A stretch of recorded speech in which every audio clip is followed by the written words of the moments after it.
Great. I bring you greetings from paradise. You call it Chicago, but I call it paradise.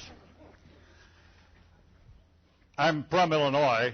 I've been here in Ohio, obviously, a number of times. Haven't been back here in about 30 years. And you feel like you're coming home again to the roots of the Air Force here in Dayton. So it's going to be a special treat to be able to tour after we get through the few remarks and then some questions and answers later on in the day. Is that okay? I think it's okay. But I think we ought to start with the notion that because I am from Illinois, I should give you, since this is a historical place, some history lessons about a neighboring state. Illinois derives from the Algonquin Indian. It means tribe of superior men.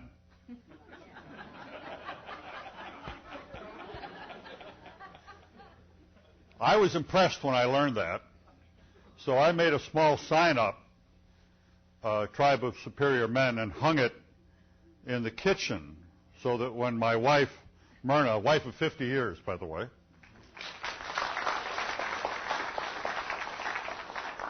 I will be sure to tell Myrna how much you think I have contributed to the marital enterprise. All of you, thank you.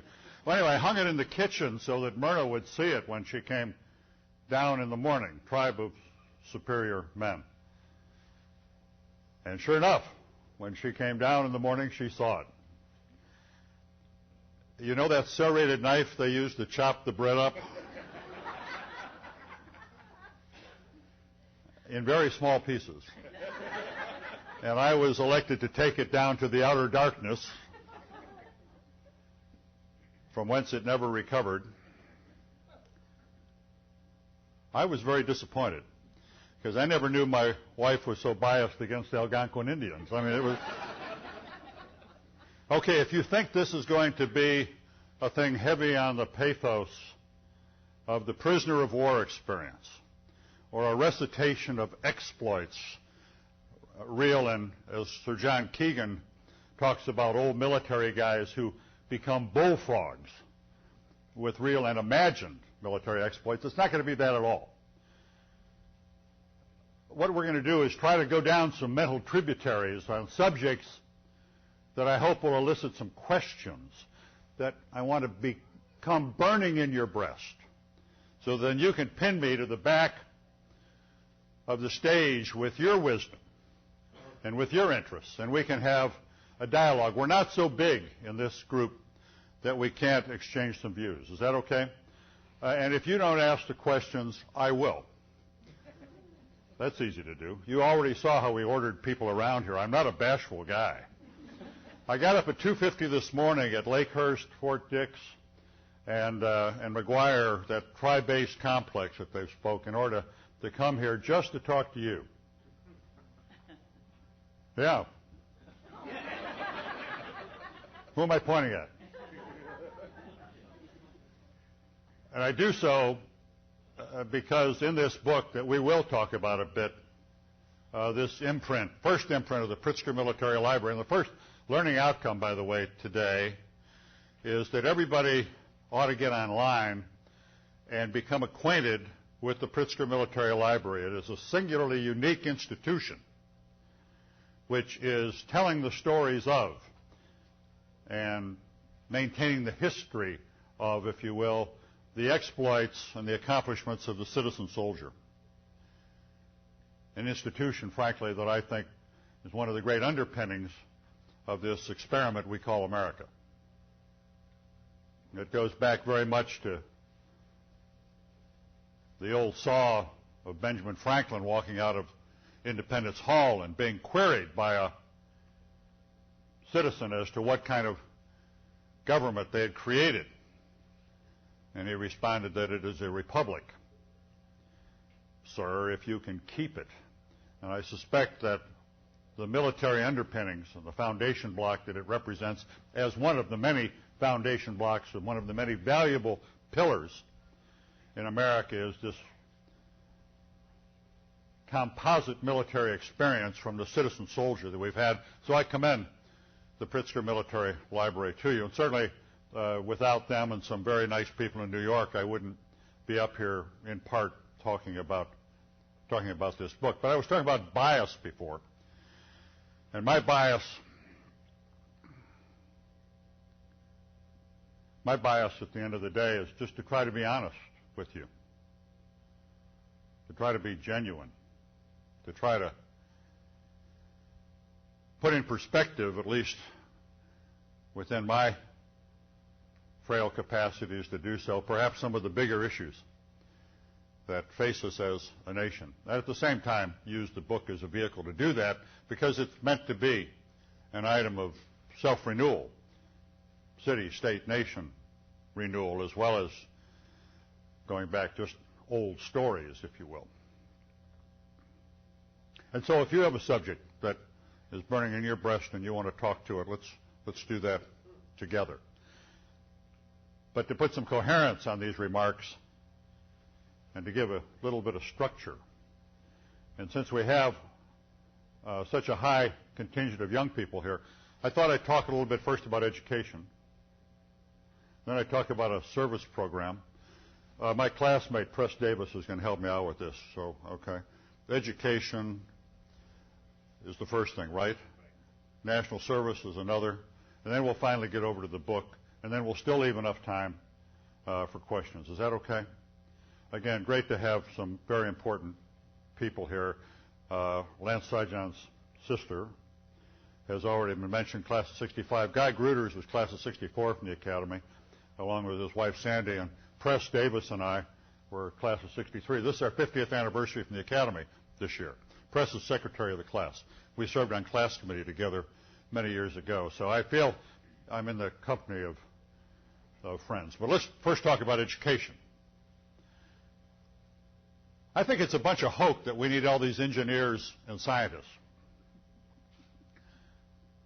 Anybody else think it's a bunch of hope? Wouldn't we be much better off with liberal arts-based education where we can... I say it seriously because how else do we sift and winnow the ideas that come down through the millennia? The people who are inclined to the sciences and to math, we don't need every man Jack to be an engineer or every woman Jill. What we do need is an involved and an informed citizenry, and it starts with you guys. And so I think that the country would be wise, and again it points back to some lessons in the book, if we reoriented our thinking to the value of a liberal arts education. When Press and I were at the Academy, and Guy, our curriculum was split about 50-50 with the science subjects and with the liberal arts subjects. But I do it as a suggestion that the nation will be the better for it. And I think we can take a lot of mystery out of education if we do that. In fact, I believe that we have failed in a fundamental way by not defining a national purpose for education. If you ask people, what's the purpose of the public education system, K1 through 12, you don't get a coherent answer, or you get answers that are useless. Well, to educate, to increase learning. I would suggest to you, and I offer this to the young people as well as to their mentors and their teachers, that the purpose of the education system in the United States ought to be to provide the student with the skills and the confidence to identify and solve problems and appreciate good manners and beauty.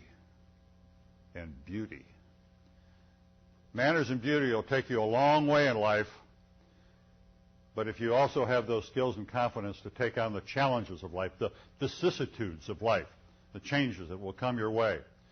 And we all, those of us who are just slightly older, and I want you to know that this haircut, which I had done specially for you today, is elective, all right? I don't want you to get the wrong opinion.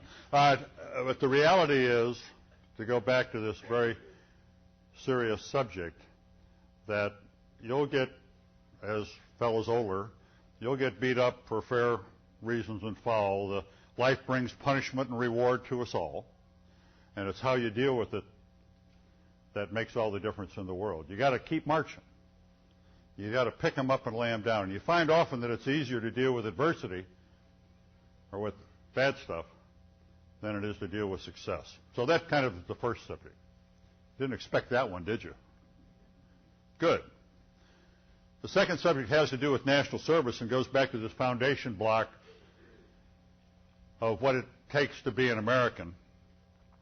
I am personally distressed, and again it's talked to a bit in the book, that we don't have some kind of program where the citizen soldier is the norm in America. And so there's a website, sosamerica.org, that argues that every young man and young women who want to volunteer, sometime between 18 and 26, to augment the all-volunteer force, ought to spend a year in the military. It's their choice. Sometime between 18 and 26, you walk up and you salute and you sign up. You don't have to be combat ready as long as you can take care of yourself physically. We will put you in a company of 100, platoons of 30, companies of 100. You'll keep that small unit loyalty. We'll mix educational systems. Some people will be high school graduates, some will be some college, some will be work experience. We'll mix ages. The 23-year-old guy is a lot different than the 17-year-old guy. So that age business will mix up. We'll mix geography. So someone from San Antonio will meet someone from Seattle and New York, etc. We'll mix socioeconomic levels. And we'll give them a couple of real sergeants per platoon and a couple of company-grade officers, and we'll send them out to augment as a unit the Army, Navy, Air Force, Marine Corps, Merchant Marine, and we'll have a lot left over to do a host of tasks that this nation requires in terms of our own internal nation building. Anybody think that's a good idea?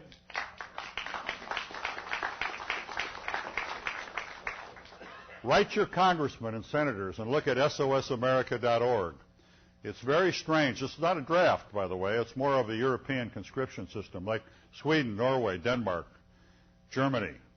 Germany is going away from it. They'll regret that decision. Italy. Konrad Adenauer and others have said in Germany, for example, that they didn't care about the military capability. They cared about that they were building citizens. And young men, frankly, more than women. Women are much better than men. Everybody knows that. No arguments? I didn't think everybody knows that. But men need that self-esteem factor, that thing that says, I served, like you did, to help them through life, become better citizens, fathers, husbands. So that story's in the book. Is that okay, press? What's the third thing we're going to talk about? You've forgotten. He's aging. We're talking about the book. All right, we'll talk about the book.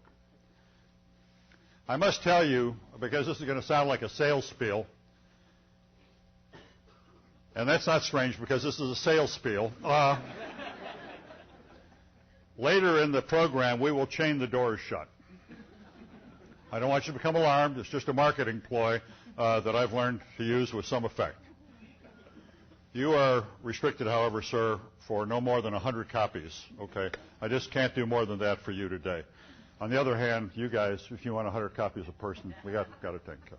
All right, in serious parlance, and just for a few more minutes,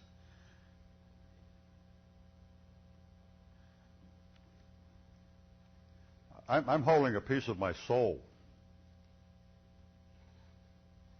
As Leo Thorsness said on the back side, over generously, your poems helped keep us alive, kept you going and kept us going.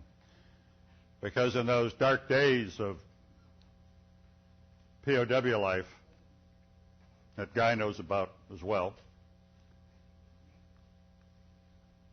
the biggest enemy was time. You had to make time an ally. You were running an uncertain race. I was shot down in 1 June '66. I had a wife at home, 3-month-old daughter. The daughter would be 7 and a half when I walked back in the door.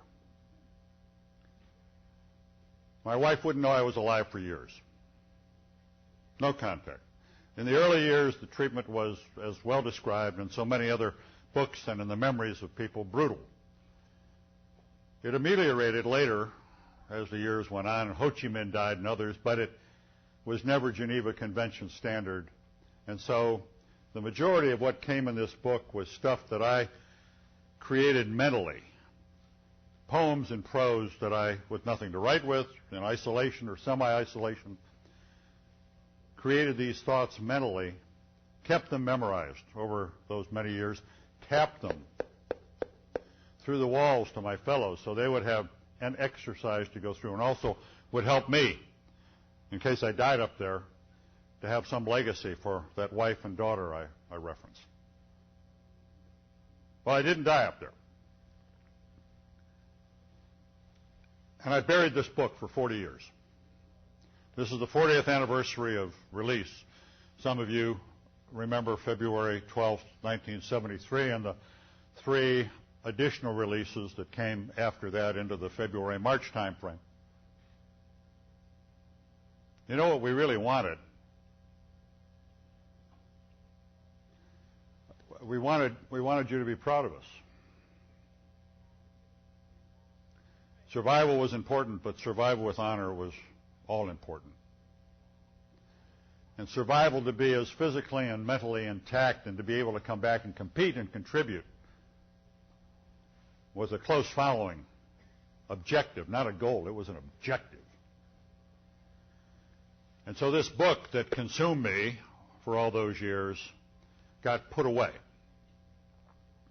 until people like John McCain, who did the foreword, and other nice people, some contemporary, some not. Gary Sinise is a name that a number of you know. He was instrumental and helpful, and a number of guys I lived with who said, all right, do it before you die, or it'll die with you. And so that, with the help of the Pritzker Library and people in New York, have created taps on the walls. How many people know about the tap code? Are you familiar with that? Young people probably aren't, but in the book, it was how we communicated one to another in order to have, and it's in here, about how to do it in case you get incarcerated and you need to talk to the guy next door to you, all right?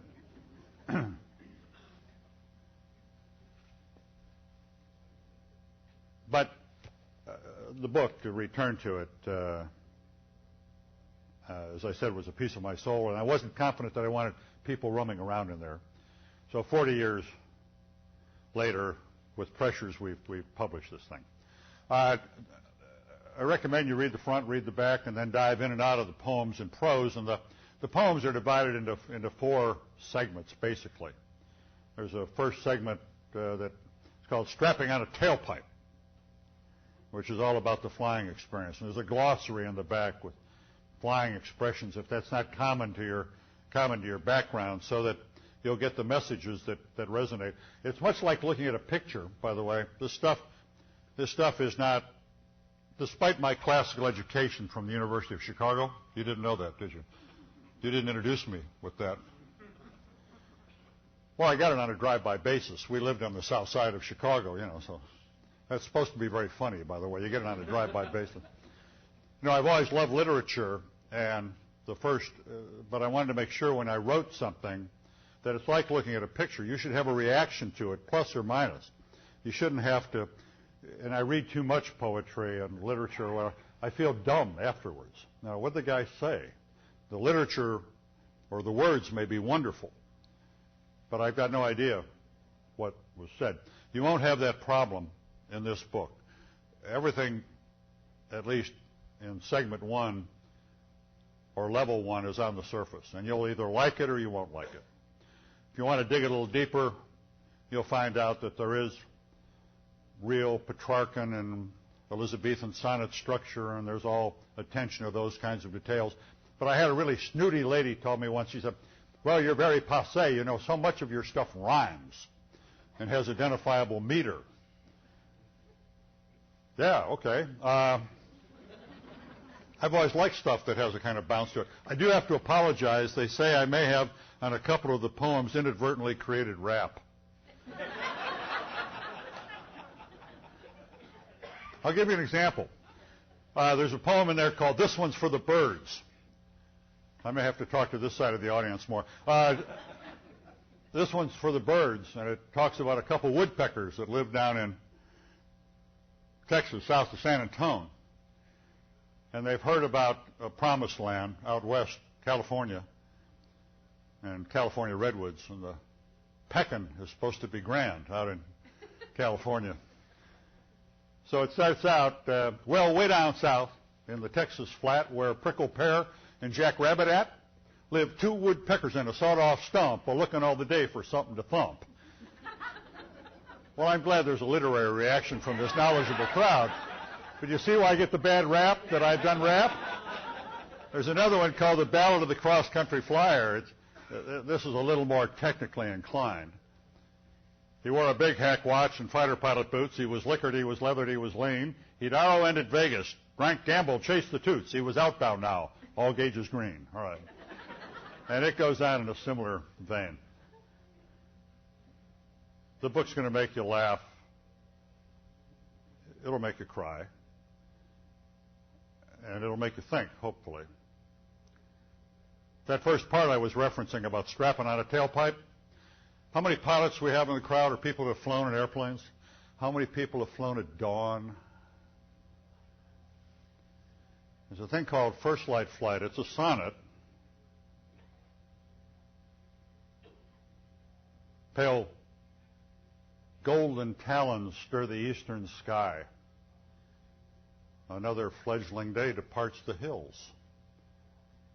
It takes the air as thermal falcons fly, cascading light as carefree first flight thrills.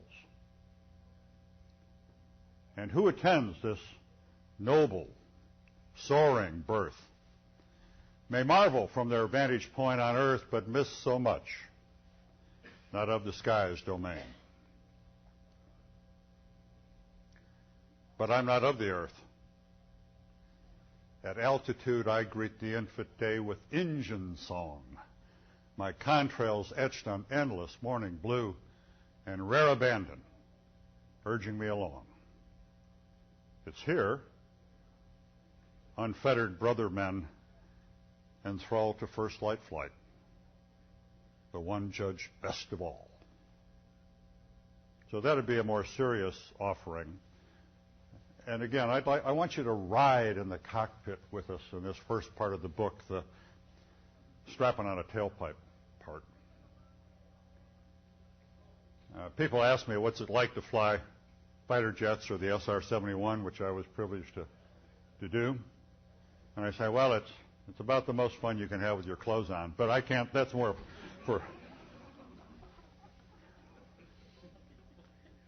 Yeah, you got to learn about that stuff, too. As troublesome as it is. The second part is the dark and bitter stuff. Man being influenced by environment, it is the POW and the dark side. You are unable to hold back the floodgates of reality. And so there are stories there, like one that goes, the Hanoi Epitaph. When days of dim hope and boredom abound, and you half listen to the desperate sound of empty tap code conversation, when the heat is so hot and the cold so cold, you think of your youth and how you've grown old. When the floor is furrowed by tired feet and life slips away beneath the pounding beat, you trudge on in the dark desolation. And it goes on in a similarly cheerful way for a number of stanzas. And it ends up when the years have passed, the many Decembers, and no one cares, and no one remembers the sound of your voice, your face, or your name. So you dream of steel chargers, skies to roam. Mostly you dream of just going home. But you dream without hope or conviction. Make you laugh, make you cry. There was a place, by the way, for what we will call prison humor, and I reflect some of it in the book. In the end, humor gets you going when everything else fails. And we had optimists and pessimists with us. And perhaps some of you are aware about the difference. The pessimists thought we were going to die up there, and they wouldn't even send our bodies home. The optimists were sure they'd send our bodies home. So that was... The third section is all about Christmas and holidays and family. And again, it got to be expected that I would do the Christmas poem. And working with no writing materials and just doing this all mentally and then keeping it memorized literally took months. We also tapped through the walls languages. I speak enough French to be dangerous in bars, so I could, very dangerous in bars, excuse me. Tapped on the walls and learned Spanish that way, and we would share information in order to, again, make time an ally, to run that uncertain race.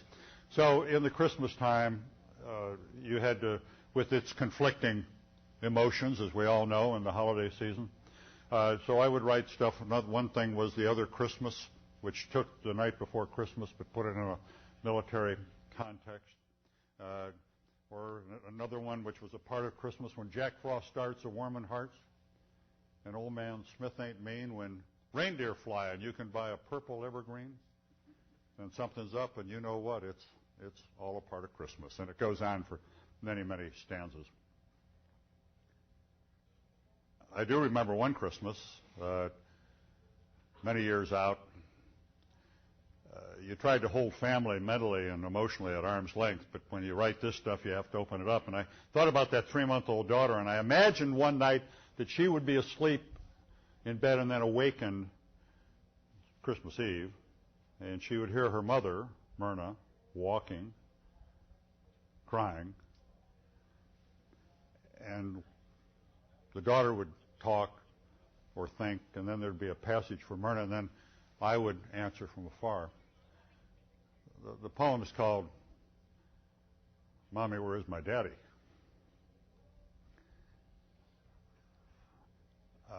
I'm not going to recite it here because I don't want to. But I can tell you when I passed it through the walls as the Christmas poem for the year,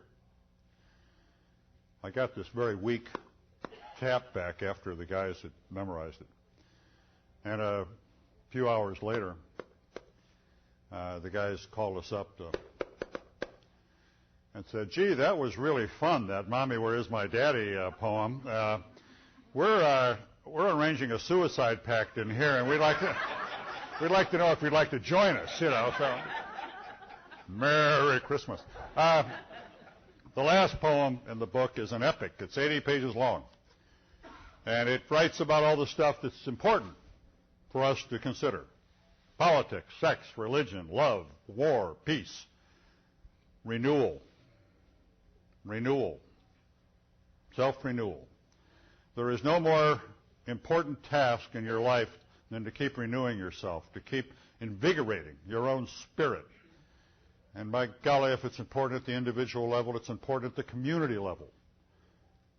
It's essential at the community level, important at the city, state, and certainly national level. Very hard for individuals and or communities or nations to do. It is a lifelong task. Anybody know who Sisyphus was? So it talks about all that stuff. Anybody know who Sisyphus was? The Greek guy who was challenged for eternity to roll the rock up the hill, and then the rock would come back rolling down the hill, and he'd have to get the rock and roll it back up the hill. Albert Camus, a French philosopher, wrote a book called The Myth of Sisyphus. He said that Sisyphus was a happy man. He had something to do. I think he was well short of the mark. I think the job is to get the rock up and over the hill. Right? And the rock rolls down the other side, and what do you see? What do you see? Nothing. You see another hill. The essence of the human condition, and I commend it to you, and we'll conclude with this thought. The essence of the human condition is to push rocks.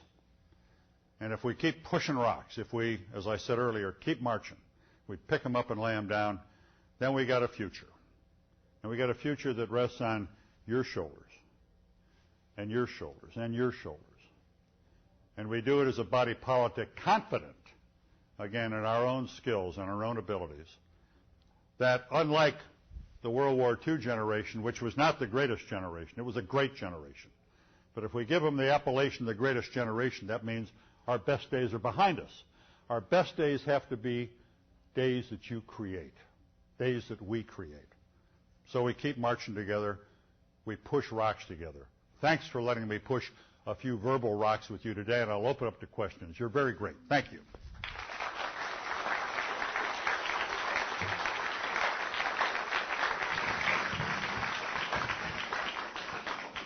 Over to you guys. Questions from the floor.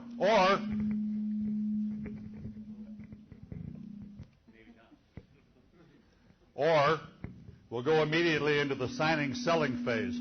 Turn that thing off, will you, Don? I can take the questions from the floor and I'll repeat them. The signing, selling phase, we'll do it up here on the stage afterwards. I can, like a good guy, take credit cards, bogus checks, I'll give you a book, send it to me later. Yeah, green stamps. It's $25, and I'll sign them and personalize them. Question from the back. Yes, ma'am. Stand up and shout. You got it. He's got to be able to hear you down here. Where did you learn to write poetry? I have been in love with my wife since I was 17 years old. And one of the things that young men do or should do is be inspired to verse. But in reality, I started out with, I'm a great lover of the liberal arts. I went to Navy Pier, University of Illinois, in Chicago for one semester after graduation from high school on the south side. But they found me out and I had to leave. And then I went to, as we would say, a Lutheran church school, Augustana College in Rock Island, Illinois, for a year. I missed going to the Air Force Academy for the class of 62.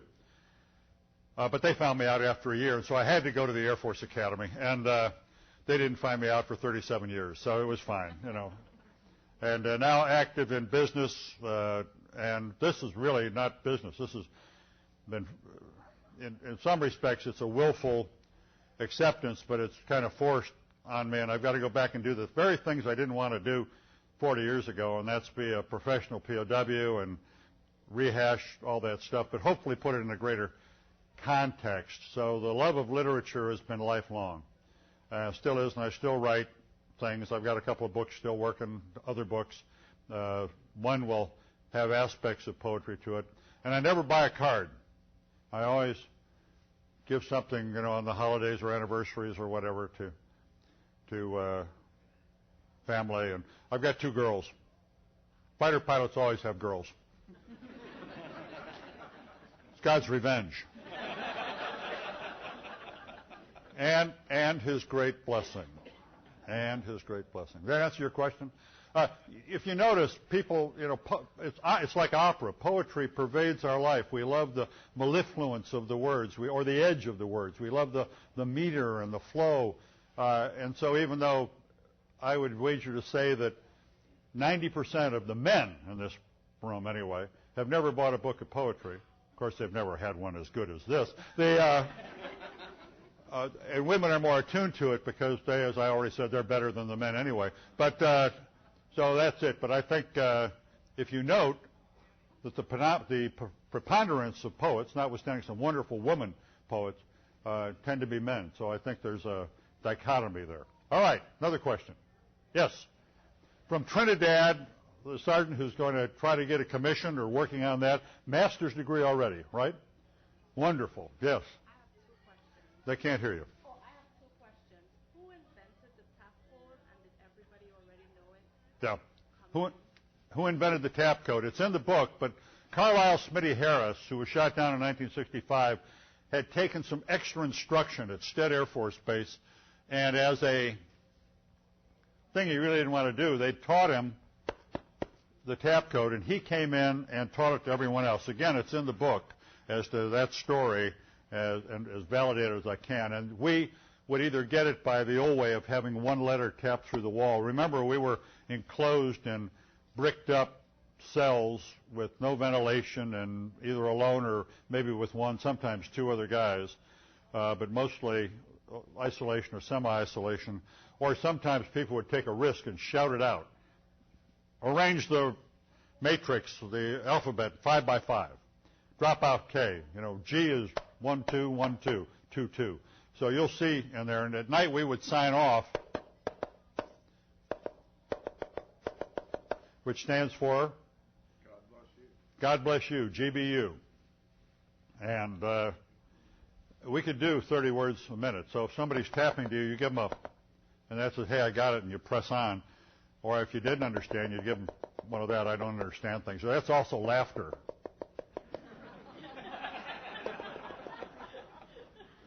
This is crying. Or, bad joke,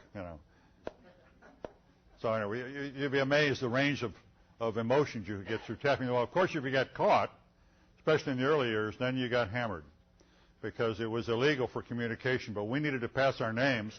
Most of us weren't known to the outside, and we wanted each other to carry the name so someone would know you were alive. We needed it for chain of command, and we needed it to bolster one another's spirits, and that survive with honor business. Does that answer your question? Somebody else, how are we doing on time? What time is it? I don't have a clock. What time is it? It's 1:45, sir. 1:45. I know you guys have got to smoke out of here about 1:45. We're going to lose all that commercial opportunity. So just tell your teachers to buy you a couple hundred books and it'll be fine. Yeah. Question? Is the book available on Amazon.com? Yes, but you can spend more money today and get it from me. Well,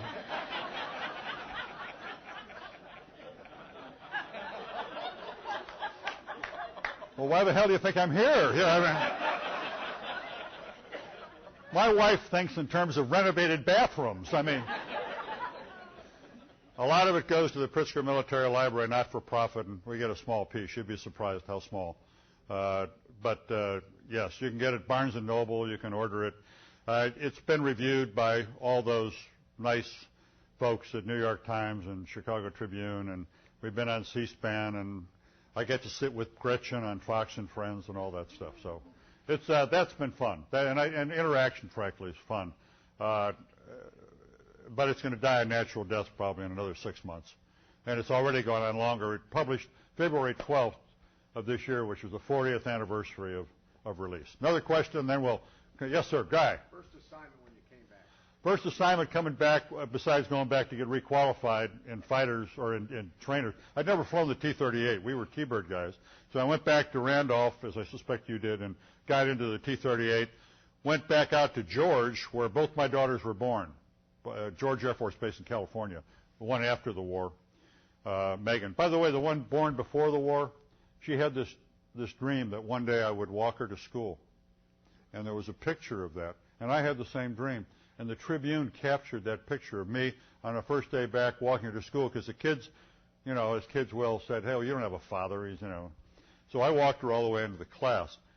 35, 40 years later, we're into a major exhibition associated with this book, and they've unearthed that picture, and my daughter walks in, and they've got a big banner holding it. It's that picture of me walking her to school.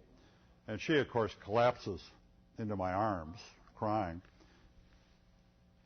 Big, tough guy like me, unmoved by such things, I collapse in her arms, crying. So anyway, but she's more like me today, and the one we had after the war, Megan, is more like her mother. So go figure, What the hell does that do with what you were asking me? Someone giving, that went back to George.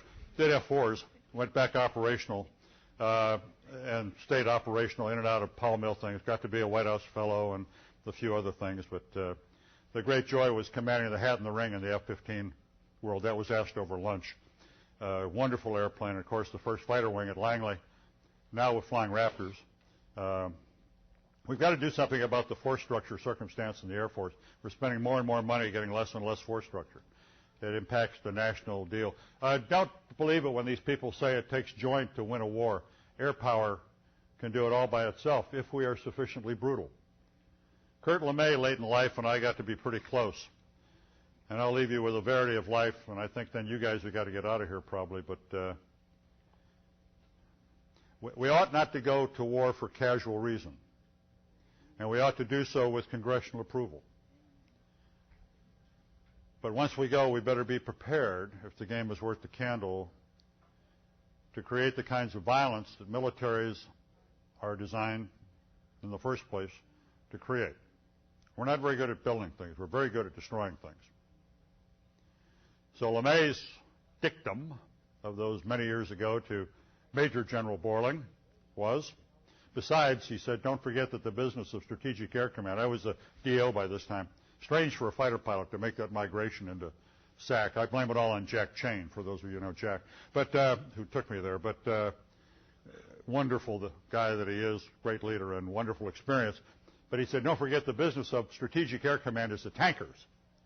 That's how we project force, tankers. And at one time as a DO, I had operational control of 535 tankers. And now we're on train to get a new 176 tankers. Tankers are what gets us there. But he also said about warfare. Wars are about killing people. You kill enough of them, they'll quit fighting. Those are the stakes for a free nation, a nation of principle. A nation, and I'll end on this last thought, a nation that is very much akin to what Jacqueline Kennedy asked Jack Kennedy on their wedding night. She asked him, what kind of man are you? You're wondering how I'm going to get out of this. She asked him that. And he said that he was an idealist without illusions. Among the other things I pray for after I finish my morning exercises, my meditations, if you will, praying for wisdom, I pray that we will always be a nation where we are idealists and yet without illusions. If I've been helpful in maybe lowering and then raising a shade here or two in the course of our comments, I'll be satisfied. I can tell you I tried. Thanks very much.